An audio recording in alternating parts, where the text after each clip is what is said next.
Hi everybody, I'm Gabby and it's time for my annual Halloween art challenge. If you're new here from my Wizard of Oz video, hi, thanks for coming. This is more my style in terms of videos that I make. I use this channel to share my art. I make crafting videos, sketchbook videos, videos like this, art market vlogs. So now that I know that a few people are interested in my thoughts on books, I might do more videos like that in the future. But for now, this is my annual art challenge video for October.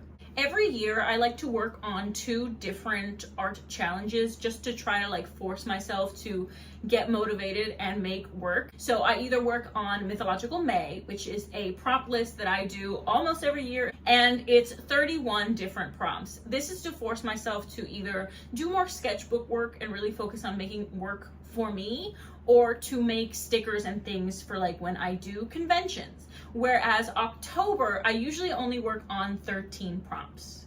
September through November is usually a very busy time for me. I'm either working on a mural, I'm working on personal projects, I'm working on actual illustration jobs, sometimes commissions. I'm hoping to open commissions to do holiday stuff near November in case anyone needs a pet portrait or something. And there's a lot of birthdays, so I'm usually very busy around this time of the year, and so I don't want to force myself to do 31 prompts. Halloween is a very special time for me. I love Halloween, and I don't want to stress myself out on my prime time of the season. But the goal for my October art challenge is to make things by the end of the month, not necessarily throughout the entire month. I usually start on these in advance in September or before that possibly. And I try to make things that I think I need in my portfolio, things that I think are missing. Admittedly, this year is less spooky than years before. Oh, and quick disclaimer. I usually use the same prompt list title on everything that I do in October because it's kind of a tradition for me. So even though it says Trece Brujas, which would imply that they're all witch themed, I don't really follow it that closely. I'm not strict on my own art challenges. This is to motivate myself. I don't want to put so many restrictions on myself that it feels like a chore. So despite the name, it's not very witchy this year, unfortunately, but I think I did make some pretty cute art and I want to share it with you. So without further ado, the first prompt in my Trece Brujas challenge this year was Mailman. So I started with the prompt Mailman because I saw a list of things that more illustrators should have in their portfolio if they want to do more kidlit friendly illustrations. The goal for me is middle grade or higher, but I would like to do more kidlit things, and so I thought it would be a good idea to focus on a specific career that wasn't just doctor, teacher, lawyer. And I also chose it because I thought that I could have fun with seasons. I don't know what it is, but I usually enjoy drawing a uniform of sorts. It doesn't necessarily have to be anything too specific or too official, but I like the concept of having something that visually signifies a specific job. And so I chose Mailman because, at least for me, I live in a tropical island. The outfit doesn't change all year round. The outfit doesn't change. And so I wanted to figure out how I could show the viewer that time has passed without changing the uniform. And I thought it would be really cute if this specific mailman was just really obsessed with the seasons, with the holidays, and he wore something to signify time has passed. I'm still doing my job. I also just like receiving mail, as nerdy as that sounds. I think it's cute, especially when it's a package that you've been waiting for a while. I have a book that I don't think is supposed to arrive until November. It's like a collector thing. So I'm waiting very patiently. But I specifically like it when it's seasonal mail. I love when it's Christmas and the mail that I receive has a little Christmas tree stamp. I think that's cute. So I tried to play with that too. And so I have this mailman usually wearing something that relates to a specific holiday, and the mail matches that holiday. And so I have Valentine's Day, I have Halloween, and I have Christmas. For Valentine's Day, I gave him one of those little headbands that have those little hearts on the top. I think that's a really cute way to signify, oh, it's Valentine's Day, without going over the top. Because before I landed on drawing this, one of the things that I thought I could make was like kind of like a love letter Cupid illustration, but because it wasn't Halloweeny enough, I got bored of it quickly, and so I scrapped that and I made this instead. Another thing that I think is really cute is that I just found out that sometimes the USPS gives mailmen like an actual USPS witch hat. I don't know if this is real or not. I'm being so serious with you. I don't know if I'm spreading misinformation, but I saw a video of a person's like mailman delivering the mail in a little witch hat that had the USPS logo on it, and I'm so mad that I didn't think of that sooner, because I did consider giving the mailman a witch hat, but I thought maybe that's not official enough. Maybe he would get yelled at for wearing that when he's doing his job. I forgot whimsy.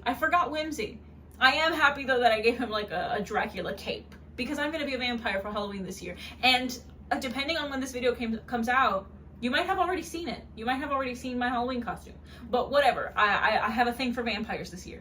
And then obviously for Christmas, I gave him like a little Santa Claus hat, which is dumb considering I overthought giving him a witch hat in the first place.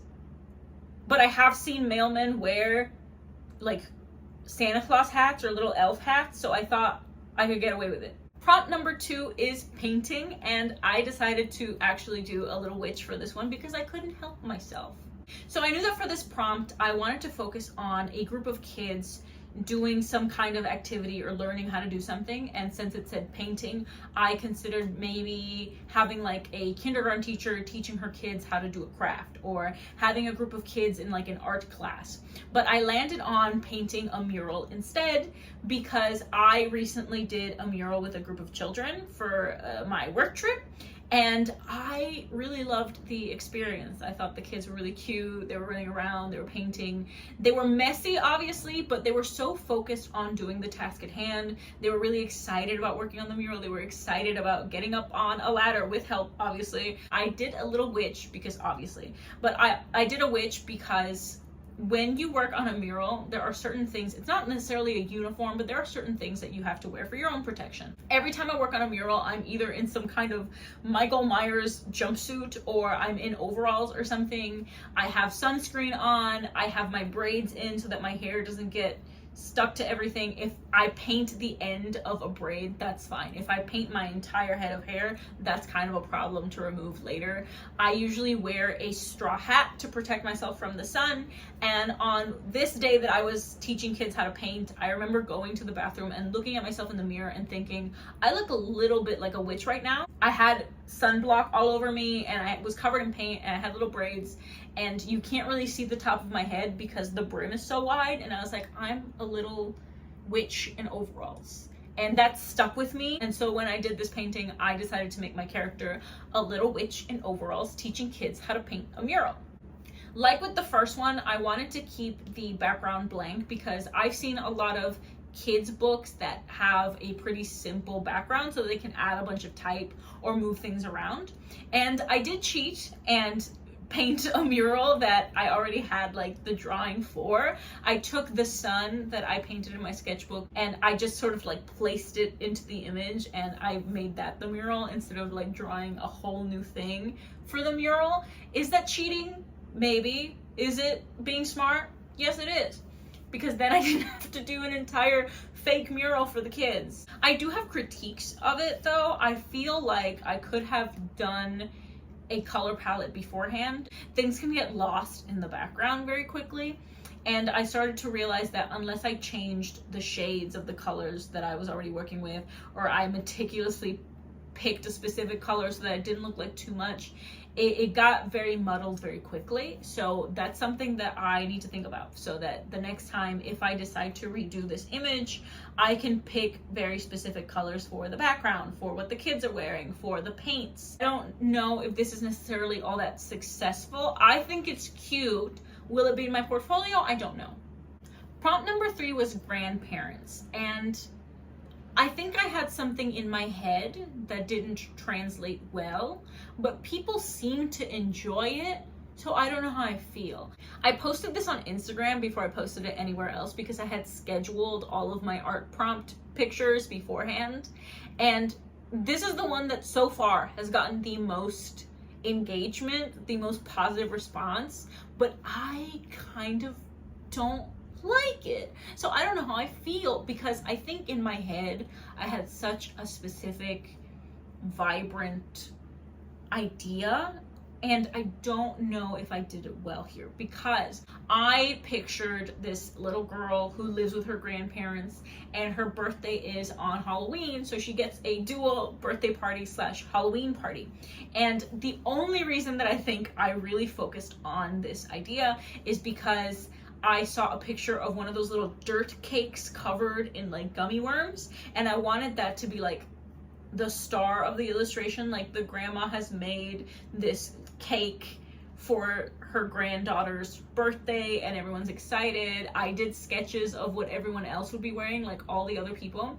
But I think because of time management, when I was working on this illustration, I made a lot of shortcuts. I changed the colors. I was gonna go for something really, really colorful, and I ended up going for a more simple color scheme, and I just don't like it. I feel like this is something that I can definitely redo in the future, and I will definitely like it more because the bones are there. Prompt is something that I think is important to me personally, and so it not being up to my standard made me kind of sad. But people liked it, so I don't know. If I redo it, I won't be changing anything about the composition except making the crowd of people better. I feel like the crowd is the reason why I don't like it, because when I decided to simplify the color scheme, the crowd kept feeling like a blob no matter what color I chose. And I think it's because I didn't work on those silhouettes as well. I can make this better. Prompt number 4 was mask, and I feel like I redeemed myself from the previous crowd scene. I love this one. I actually did the grandparents one and the mask one almost at the end, and I was definitely tired when I made the third one. I was definitely tired when I made grandparents, and I think it shows. You know, I was busy, I was doing other things at the same time. I kind of just wanted to get it over with, and I don't like that feeling in my art. The mask one, on the other hand, I did it when I had more time. I did it where I could focus more on the elements in the illustration, and I like it way more. And it makes me dislike the grandparents prompt even more, because when you compare the crowd in the third illustration to this illustration, there's a big difference. I decided to do kind of like a masquerade ball. I originally thought of doing maybe kids trick-or-treating or someone wearing a mask in a play. I did think about doing Phantom of the Opera art, I did. So this isn't really all that far off. But eventually I settled on making a dance scene, because ages ago I had done a sketch of Cinderella for a Cinderella themed illustration, and then I just never did it. So like, I kept the sketch, I did nothing with it, forgot about it.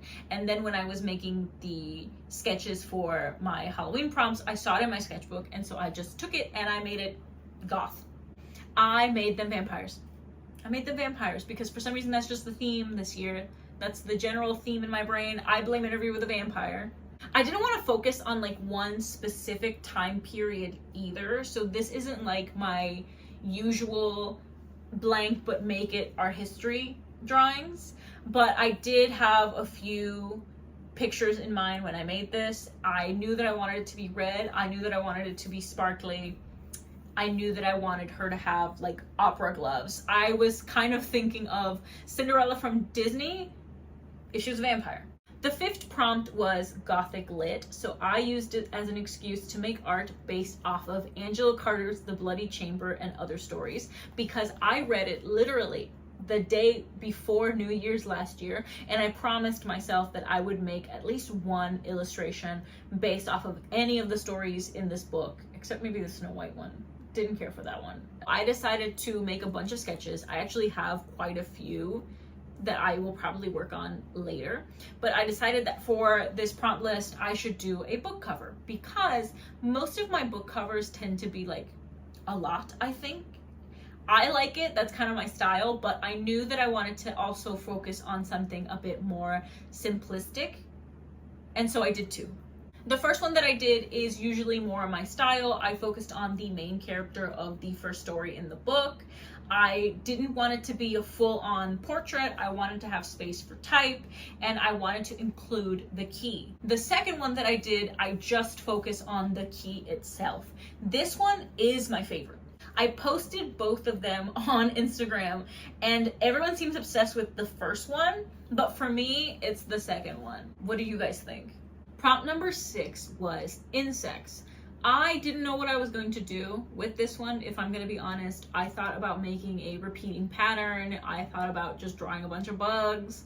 I thought about making a illustration of a little girl whose dress had like a bug pattern, but then I could make it into a GIF and have the bugs move around. I had a lot of different ideas for this one, but I ended up making a spread of a fake children's book that I am unfortunately attached to now. Since I made a spread, I wanted it to have type on both pages, and so I split it into the little girl is here and she is using a flashlight to find a bug. She thinks there's a bunch of bugs in her room, basically. She's like paranoid that there's something creepy and crawly in her room and she can't see it and she's too scared to sleep. So the first page says, Sophia is scared of all kinds of insects. Just picturing a bug makes her hide under the covers. The second page says, she dislikes the ones that wiggle, she hates the ones that fly, and she can't stand the ones that crawl. And then around her are all these like imagined bugs that she is thinking about. Somebody even suggested on my Instagram when I posted it that I should turn it into like a real book. I don't know about that, but maybe someday, because I really do like how this came out. I think it could actually be a kid's book someday, maybe. So that's something I could make sometime. I don't know when. I could work on that, but I love when I do these prompts because a lot of the times if they don't become something the first time around, they become something later. Like maybe I really like this idea that I had and I sketched out and I can turn it into stickers. Or maybe I really like this character that I designed here and it can be something better later on. Or maybe I like this illustration so much that I can turn it into a book. And I like this one, I really do. I think it's one of my favorites. The 7th prompt was shoes, and I'm gonna be really honest with you. I only put it in because I wanted to draw Puss in Boots. He has boots. He wears shoes. Why not? Around the time that I was reading the stories in the Bloody Chamber, there is a story about Puss and Boots. And when I was sketching in my little sketchbook, something else, I had some space and I doodled a little Puss in Boots character, and I loved it so much that I knew that I wanted to turn it into an actual illustration later on, and I did.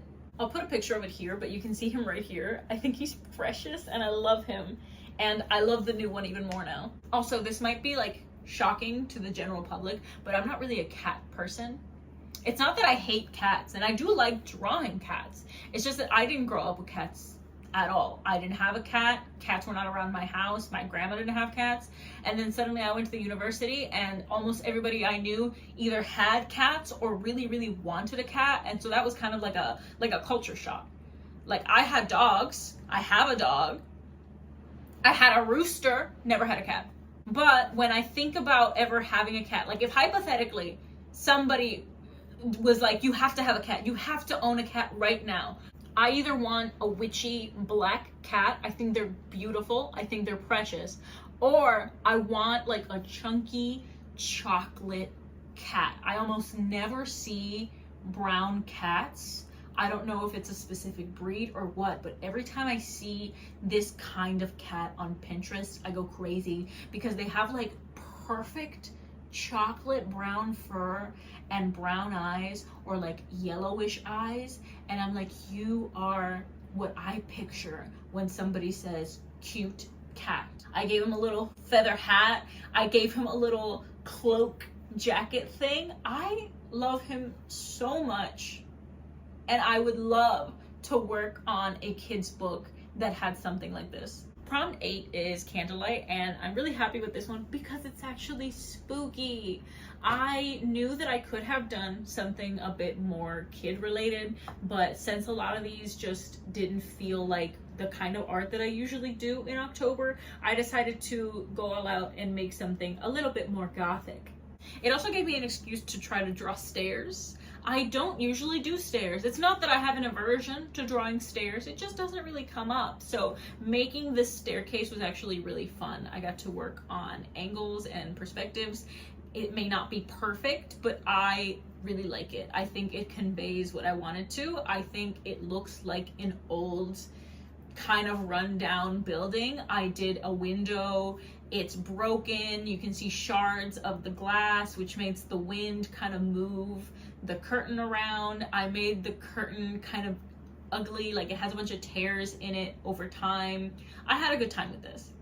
Plus I got to do a little ghost girl. I got to do a ghost in a nightgown. Vibes! I did base her off of Edith from Crimson Peak just a little bit. I knew that I wanted her to have her little glasses, and I knew that I wanted her to have a dress similar to the white gown that she wears when she's using the candelabra, because that's the first thing I thought of when I thought of the word candlelight. Oh, I just really like drawing ghosts lately. I used to hate drawing ghosts because my brain would always make like the standard white sheet looking ghosts, and it would get very boring very quickly. I would get frustrated because I was like, how can I translate to people, this is a ghost, this person is dead, this person is not here, this person is not a zombie, this person is on a different spiritual plane, blah blah blah. And I like the way that this one came out because it has that ghostly feeling. A lot of the times I just draw a character and make them one color and make them transparent, and I still like doing that. I did that for last year's spooky ghost like prompt. I did it for my picnic drawing from last year. You can see all these kids are little ghosts, and this boy is the only one that can see them, and I really like the way this one came out. I made them pink, I made them transparent, I gave them older clothes. But for this one, I don't know what it is. It's just, it has a very dreamlike quality. Prompt number 9 was pool, and this one really isn't all that spooky, but I wanted to draw a mermaid. That's really it. I wanted to draw a mermaid. Could I have done a spooky mermaid? Yes. In fact, I have other times before, but I don't know why. I think when I was doing more kid-lit stuff, I really wanted to focus on really whimsical things, not necessarily Halloween-y things, and so I made this. Originally, I was thinking of it being like a shark in a pool to make it like scary, but I'm gonna be really honest with you. As a person who has a deep, deep fear of the open ocean and sea creatures and sharks in general, I, as an adult woman, and often feeling a random sense of panic that only really lasts like 5 seconds, where I'm swimming in a pool of chlorinated clear water, and if I close my eyes for too long, suddenly I go, there's a shark in here. And so maybe that was too close to home. Fuck me, there is a shark in here. So Justin, the fact that you could see through the water didn't do anything. Don't matter. He was behind me. He's avoiding. He's made of glass. Me. I also considered doing something kind of like the creature from the Black Lagoon, but I did that last year where I made him a stepdad. And then I saw this tweet that said, imagine if your mother was a mermaid and your father was a minotaur and you just come out as some guy. And I was like, that's it. So I made her mom a mermaid, and I made her just a little girl in a little floaty with little arm floaties that are fish themed, and the fish resemble her mom's fish tail. I had a lot of fun with this. I thought it was cute. I love the color scheme that I made for this. Just picture her minotaur dad like a few feet away making something on the grill. Not fish and not beef. I don't know what he's cooking, but it's not either of those things. Obviously, have some respect. I might draw the dad later. I'm already picturing him in like flip-flops and like swim trunks grilling something with his giant minotaur head. I love that. I also think I should make her a sibling, half fish, half bull.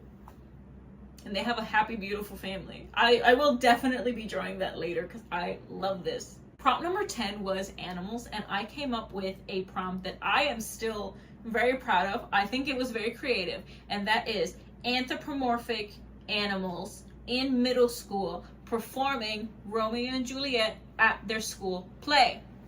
I put way too much thought into this. I really did. I wanted all of them to have specific roles. I wanted all of them to have a specific job in their theater class. I personally did not grow up doing theater necessarily. My school didn't really have like a theater program. It had a theater club, but it's not like it was like funded and running and constantly doing musicals. We mostly did like activities every other year, but we didn't really do that much. We did plays in like Valentine's Day. Maybe we did plays in like November for Christmas, something like that, but it was never like an elaborate, a bunch of costumes kind of thing. And for theater, I was always doing sets, so I never had to wear a costume. I never really had to do much outside of performing at like choir or a thing that the entire class had to do for school credit.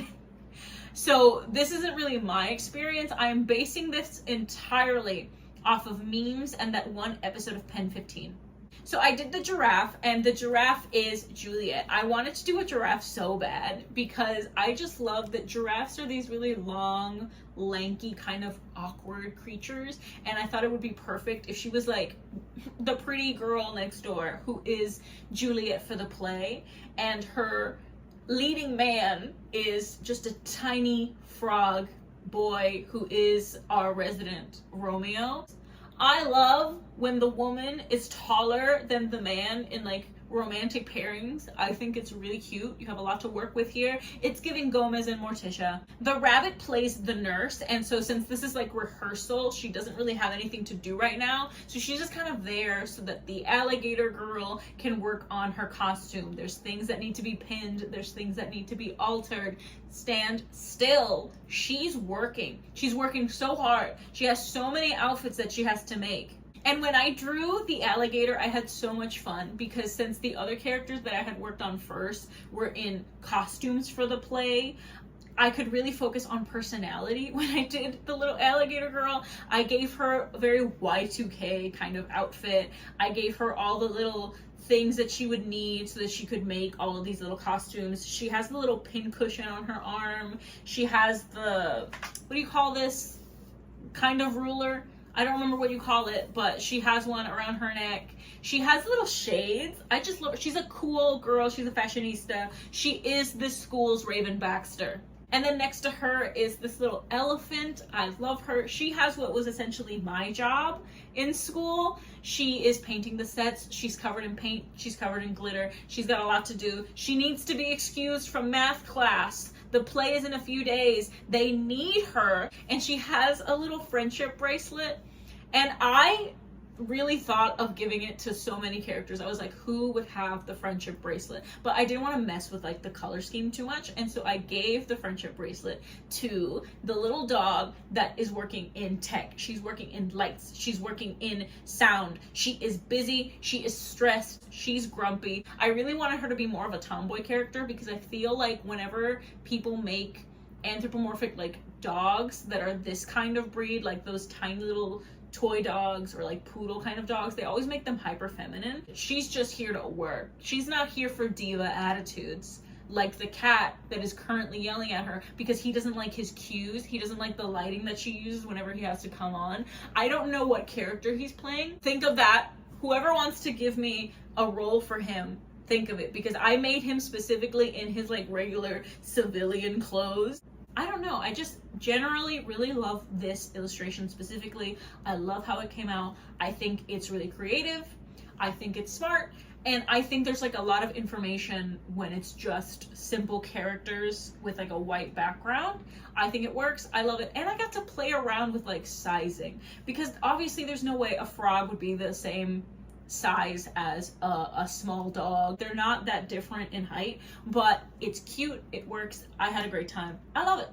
Prop number 11 was collection, and I wanted to use it as an excuse to make a bunch of little objects that had somewhat of a connection to each other. I collect things. I collect kind of weird things, if I'm going to be honest. I collect snow globes. I have 101 snow globes in this room. I collect I guess you could call books a collection. I have a bunch of books, but I specifically have a collection on Beauty and the Beast illustrated books. I have just general knickknacks and souvenirs and things, and I love them because it kind of tells a story of who I am as a person. So I wanted to have one character and a few objects, and the character that I decided to draw is based entirely off of this dumb little joke that I have with a mutual of mine on TikTok. And it's because when coquette was kind of like a thing, my mom genuinely asked me if I was coquette because I often wear like hair ribbons. Mind you, I've been doing that since I was born. You know, I have a lot of hair. I have a lot of hair ribbons. None of them are pink and frilly. And I just thought it was a funny question to ask me if I'm coquette. And so I made a little joke about it on my TikTok story, and that friend said, "You're not coquette, you're croquette, because you're like a little crow. You love to like collect little things. You like to collect garbage." And so I was like, croquette is exactly an aesthetic that I need to keep in my brain.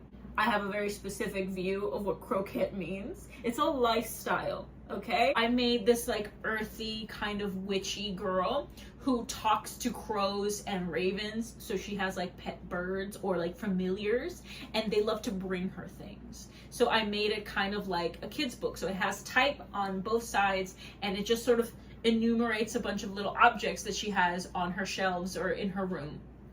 I named the witch Raven, by the way, just because I thought it would be kind of funny. It's like a witchy name, and also she has like crows and ravens. Raven loves to collect all of the gifts that her birds bring her.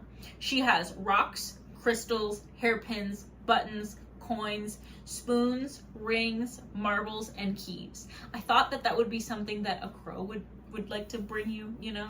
I wanted it to be like little tiny trinketish things that they can find on the ground or in trees or in the garbage and like give her, and she loves them because they are gifts from her birds, and so she has them in like categories.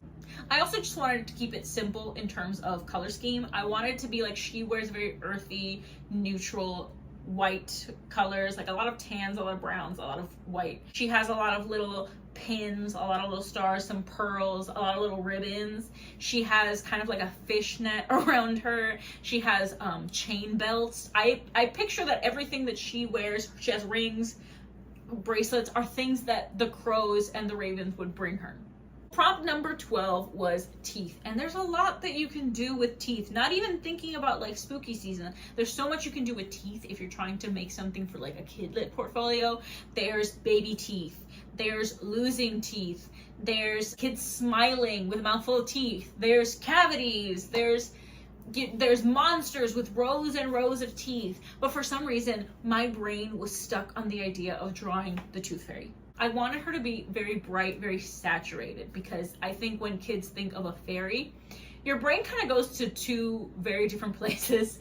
There's the overly colorful, kind of Fairly Odd Parents kind of fairy, and then there's the ethereal, pixie hollow kind of thing. And I was like, no, I want her to be very colorful. I want her to be cute, campy. I drew her a lot in my sketches with a scepter with like a tooth on it.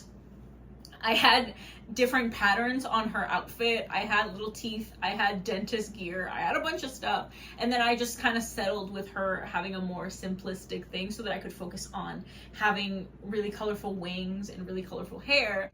And I thought to myself, wouldn't it be adorable if the tooth fairy was married to a vampire because she loves his smile?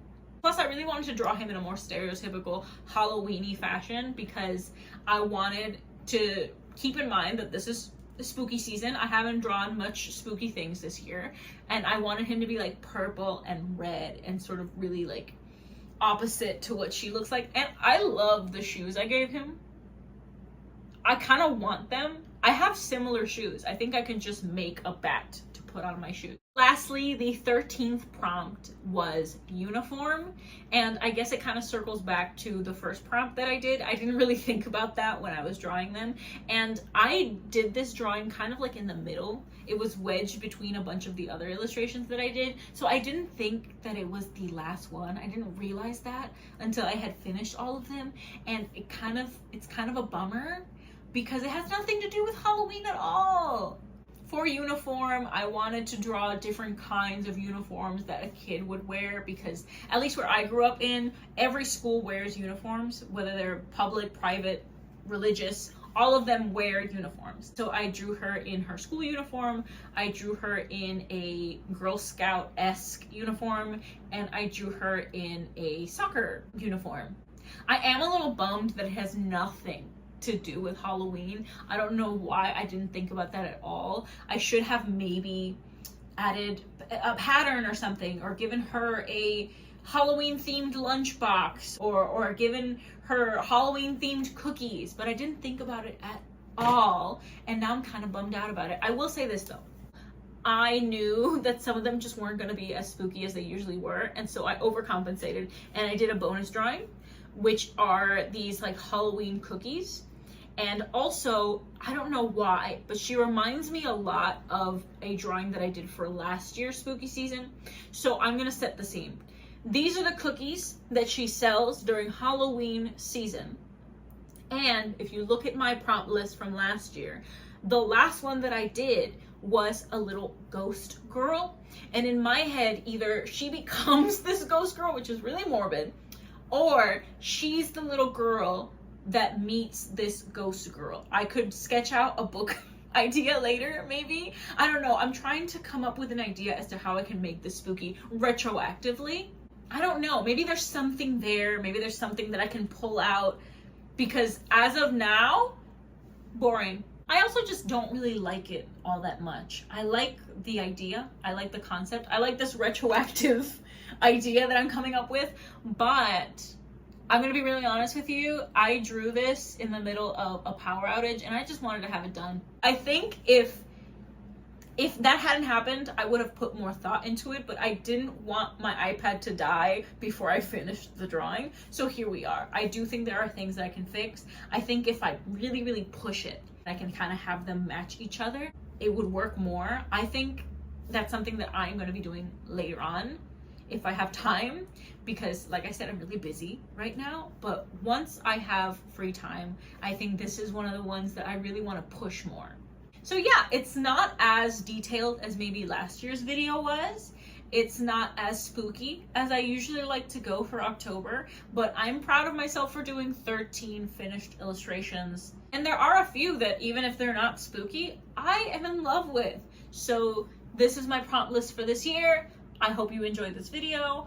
I am going to go now because I'm hungry. Also, before I leave, like I said at the start of the video, hi if you're new here from my Wizard of Oz video. This is more of the kind of stuff that I post on here, and I don't post that frequently. I don't really have a schedule for when I do.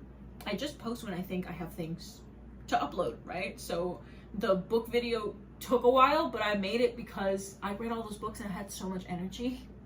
The art videos, I usually have like an annual thing, or if I have like a sketchbook tour, I usually only do them when I make it to the middle of the sketchbook, or I finish the entire sketchbook. And if I make another book video, it might not be till December, because I might make a video about all the books that I read this year or something, but I am not like a book tuber. I'm not reading that fast and I'm not making video essays all the time.